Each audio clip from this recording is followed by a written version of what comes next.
waaw gaay salaam maa ngi nuyu ñëpp di ziyaare ñëpp di leen jox seen wàccuwaay ma ñëwoon rek pour bëgg a wax ak sama mbokk di suñu jigéen di Maty 3 Pommes ngeen jéggal ma bu dee mënuma yëkkati sama kàddu yi parce que maa ngi kër jàmbur quoi maa ngi ci bërëb liggéeykaay bi. Maty 3 Pommes man en tant que sénégalaise en tant que jigéen conseil laa lay jox boo ko dëggee salaam boo ko dëggut salaam après yow yaa koy ñëw waxal sa bopp ci kanamee te lu ci kanam raw lu bët. Maty 3 Pommes danga dem lëkkaloo ak nit koo xamante ne que ne du référence te nga xam ci dara ndaxte depuis 2017 li mu def ci réseaux sociaux yoo xam nga ko kooku du référence kooku du roykaay kooku du lit bu baax bu bugg a lëkkaloo ak kooku ànd liggéey di Françoise Hélène Maty 3 Pommes. Maty 3 Pommes boo foogee ni dem lëkkaloo ak Françoise di dal ci kaw les patriotes yi Ousmane Sonko yi di leen xas di leen ŋàññi di leen traiter de tout nom d'oiseau avec la complicité de Françoise ak équipe bu ndaw yi mu àndal tu vas arriver à t'en sortir, tu vas arriver à faire face aux patriotes wala ay nitu Sonko yi tu te mets le doigt dans l'œil. Man duma la saaga parce que waxoon naa ko une fois dans mes précédentes vidéos ma ne la yàlla dalaa nattu te ku yàlla nattu dama gis yàlla dalaa nattu ba pare nga nangu sa nattu bi nga di ci xeex di ci jaayante pour faire ta place dans le monde du showbiz wala dans le monde de l'activisme. Parce que Maty doo journaliste yow reporter ngay def t'es une reporteuse ay émission ngay dem nga dem couvrir ces émissions là de gauche à droite doo journaliste t'es une reporteuse. Ok nit ñi accepté nañ la sa yow sa position boo jógee nga ne man faruma fenn mais faroo fenn en tant qu'une femme qui se respecte, en tant que quelqu'un qui se dit que farul fenn, pourquoi tout le temps tu es dans la diabolisation des gens et avec Ousmane Sonko? Pourquoi tu fais rentrer des gens dans ton direct qui prend le plaisir d'insulter mal, traiter les gens qui sont avec Ousmane Sonko et Ousmane Sonko de tous nos oiseaux dans tes directs? Après tu viens de la jouer victime. Man maa lay seetlu ça fait un certain temps. Ku la nawoon là di la doon suivre di la doon partager quand j'ai vu que tu as changé de comportement nga am yenn Kaliphone frère Seydi maa lay nuyu bu baax ma ne kii franchement mi ngi yàqal boppam man j'ai pas compris pourquoi ces derniers temps là tu veux faire insulter ta pauvre maman sur des réseaux sociaux tu veux te faire insulter sur les réseaux sociaux ci loo xamante ne que ni amul benn sens. Fata nuyu naa la bu baax gars yi asuñ nuyu naa leen yéen ñëpp nuyu naa leen loolu laa comprendreul Maty ressaisis-toi.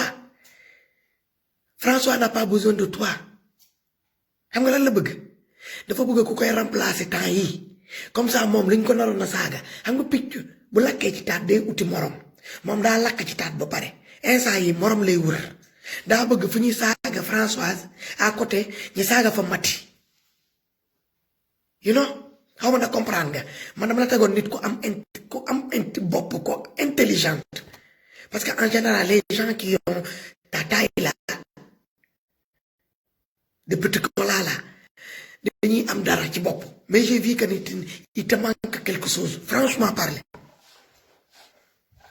il te manque quelque chose bi ma gisee sa poste bu minable bi nga bind concernant les gens de Pastef parce que dañ laa saaga dañ laa wax lii nga dem di leen poster je vais te le lire Maty C'était écrit, c'était poste. Mingini.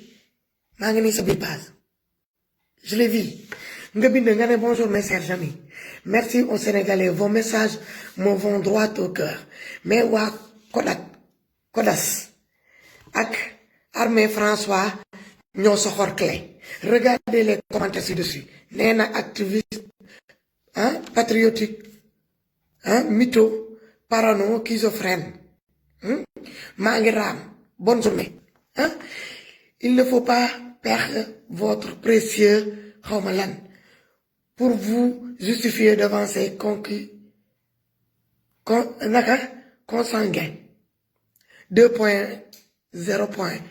Leur faire un grand honneur. Demande nga xolaat bu baax li nga bind ce que t'as écrit. Il est d'une bassesse extrémiste. Il est d'une esprit aussi bas que terre. Li nga bind. Ça vaut pas la peine. Yo, tu te dis que tu es journaliste, tu t'autoproclames journaliste ou reporter ou rêve. Tu es tout le temps sur des réseaux sociaux. Hein? Yo, tu dois dépasser ça. Li, t'as encore à dépasser. Du yo. Te li ngay bëgg jaay ni comme image dem lëkkaloo ak Françoise Hélène di bëgg di attaquer waa Pastef fi yaay ñoo mujjee dellu ginnaaw mais du ñi ma gis nii ci Facebook bi les gens là de Pastef les gens qui sont avec Ousmane Sonko du ñoom ñooy dellu ginnaaw. Tu vas te faire mal et faire mal à ta pauvre maman qui n'a rien demandé, qui t'a pas poussé à aller te jeter dans la gueule du loup. Nit da ngeen di bàyyi tooñ. Arrêtez de provoquer des gens pour vous faire des noms. Arrêtez d'aller provoquer des gens pour vous faire des buzz. Buzz dafa baaxut.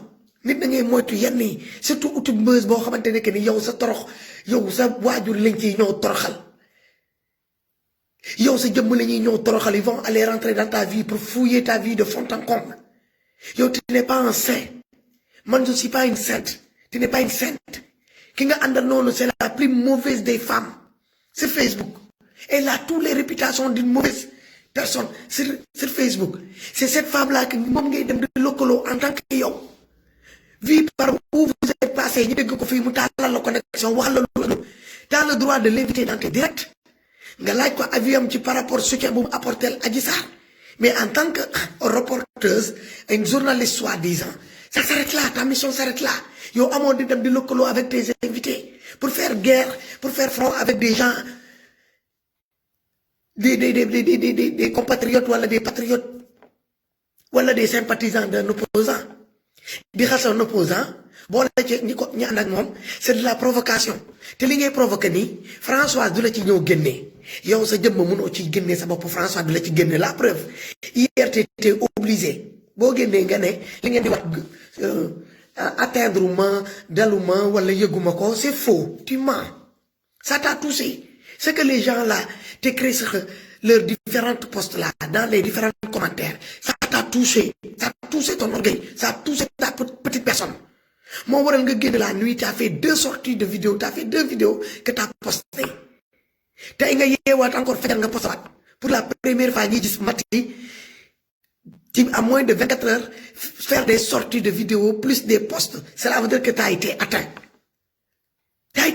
Tu peux faire du genre que t'as pas été atteint, de traiter les gens qui sont avec Ousmane Sonko, de schizophrènes, de je ne sais pas, de où sont les noms, de patriotico.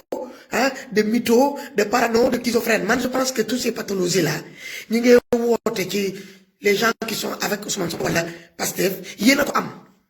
Yéen ñooñu di attaquer Ousmane Sonko, di attaquer ñi ànd ak Ousmane Sonko, c'est vous qui avez ces pathologies-là. Parce que c'est ça présent, que c'est ça. Yéen doo leen, yow nga ne yow, tu fais pas partie d'un parti. T'as pas de parti. Yow faroo fenn. Yow faruma fenn déjà naa fekk nga.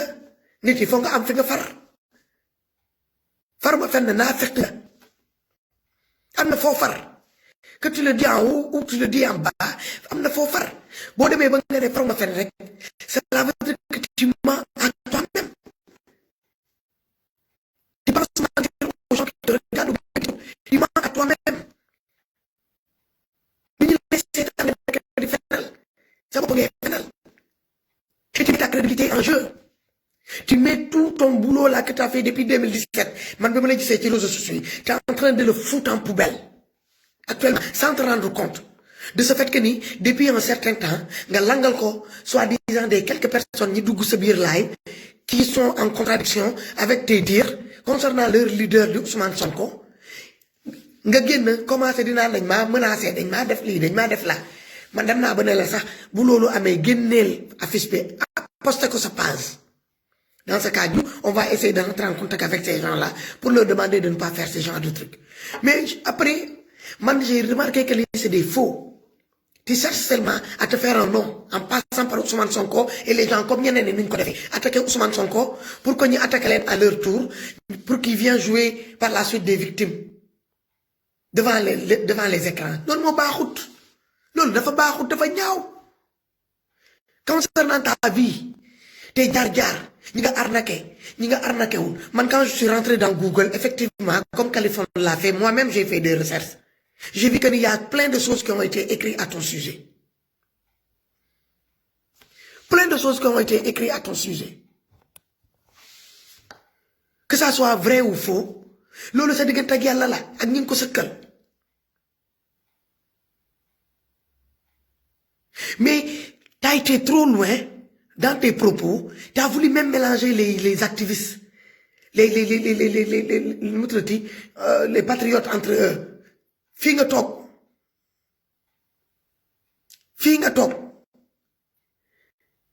nga commencé di jeter des fleurs à certains activistes comme ni ñom Bouli Galissa ñom Bala Moussa Fofana, les traiter des vrais activistes. Waaw ñu ngi saboté live bi ñu ngi koy saboté. J'y peux rien du tout, hein. Amen, je n'y peux rien du tout si le son n'est pas bon.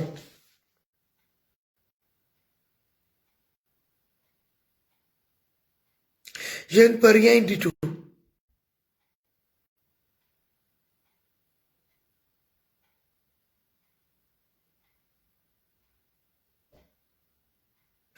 Son bi mënul baax parce que ñu ngi saboté live bi mais garaawul dinaa ci ñëwaat ci fan yi ñu gën ci waxtaan. Mais Mati, il est temps que tu te ressaisis, mais vite fait. Ressaisis-toi vite fait. Qui que le de François ces derniers jours, hein, n'est pas une référence. Coco, il ne peut pas te tirer d'affaire. Elle peut même pas se tirer d'affaire elle-même. Watuma la yow muy nan da lay tirer d'affaire. Donc, ressaisis-toi vite fait. Ressaisis-toi vite fait. T'es les gens là de Pastef ñi ngay provoquer les patriotes de Ousmane Sonko ñi and ak Ousmane Sonko ñi nga nek di provoquer dans les différentes sorties de ces derniers temps. Hein? Ne va pas te faire grandir plus que ça. Au contraire. Ne va pas te faire grandir. Donc, ressaisis-toi. C'est un conseil nak la jox. Parce que une fois que tu t'es laissé embarquer dans cette spirale d'insultes de mère, de père, de ta personne, ça va pas y aller, Mati, tu vas pas en sortir. Après ce ligue bi yépp yaxu, tu pourras plus te concentrer devant tes écrans. Li ngay jéem jaay nonu di naan man je suis solide, c'est faux. Personne n'est solide devant des insultes de mère et de père. Qu'on se dise la vérité. Amul bobu doomi adama ak mo munti tollu ak dangar bo munti am ak xol bu la yalla mu tay tu peux pas résister devant certaines insultes. Ça dama la koy wax mu doon deug ci yow quand tu dis que man ça m'ébranle pas que les gens m'insultent dans des commentaires ou bien faire des vidéos sur ma personne, c'est faux, ça t'a atteint. Sinon tu n'allais même pas sortir de faire 2 vidéos hier. Tu l'as posté et ton bidon là de François tu avais posté là la preuve qu'elle a évité ça là elle avait partagé pour la dernière fois le plus facile la partage elle a fait de 10 partages mais après ça là Moudouka par exemple elle t'a nettoyé, elle a nettoyé sa page, elle a retiré tout ce qu'elle a posté de toi là non. Ça veut dire que c'est quelqu'un qui elle est fausse naturellement, elle est née fausse. Cette dame là elle va mourir fausse. Te de man yërëm naa képp koo xamante ne da ngay dem di lëkkaloo ak ndaw si ah yërëm naa parce que elle sa maman n'a pas de valeur aux yeux, à ses yeux. La preuve Sa maman était avec elle aux États-Unis. Tous les jours, elle faisait des directs. Les gens l'insultaient en direct. Elle s'est insultée de mère et père. Par des gens qui ont nit ñi di ko doon saaga ndey ndey mi du dëgg ay saaga ndey ak ay nit est-ce que yow nga def loolu est-ce que yow mat ñeme nga jël sa téléphone sa yaay ñoo seet si la fii Europe mu toog sa wet ngay laay est-ce que ñeme nga saw toog non seulement sa yaay ñoo seet si la nga taal connexion di laay waxatuma la ngay saagante ndey ak ay nit yoo xamante ne que ne des virtuels ci kanamam les insultes que les gens profèrent à ton encontre ci sa yaay boobu nga di ko répété ci kaw sa yaay toog si wetam mu koy dëgg